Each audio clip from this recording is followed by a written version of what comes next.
Today I wanted to share a little tip I learned for those of us that have liquid springs on our rigs.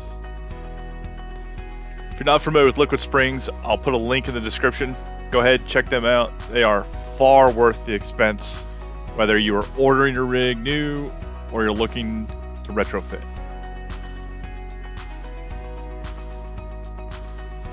Once we get roughly into the spot we think, I will actually engage the parking brake just to the first click to where the sensor kicks in, and you can turn on your leveler and you can move it to manual, and it will tell you how far out you are. But the brakes aren't yet engaged, so you can actually kind of move yourself around and find the spot that is as close to level as possible within your site. So if you have liquid springs, you know that the standard procedure for leveling is you get in position and you move to the low right height, and then you turn your controller off. And then you proceed to use your leveling system to level your rig.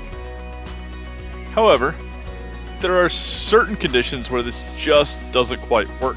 For us, we find that once we get close to about 2 degrees forward to back, that it's just not enough without lifting tires off the ground or having to put blocks under there.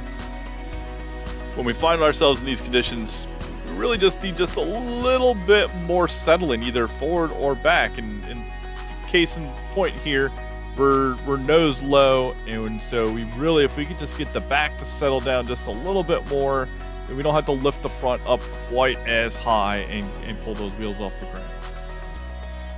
If you wait, your liquid springs will eventually depressurize themselves, but it usually takes about 4 hours. The big tip here today is this. Once you have your rig in position, you've lowered it to the low right height, you've turned off your controller, turn it back on.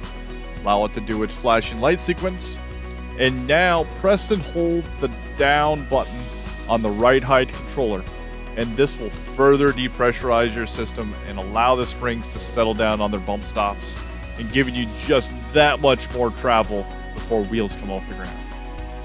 Used to be when we were in such uneven conditions, I'd have to manually level ourselves. Now with this tip, I can easily hit auto level and allow the system to do it itself. I hope you found this helpful.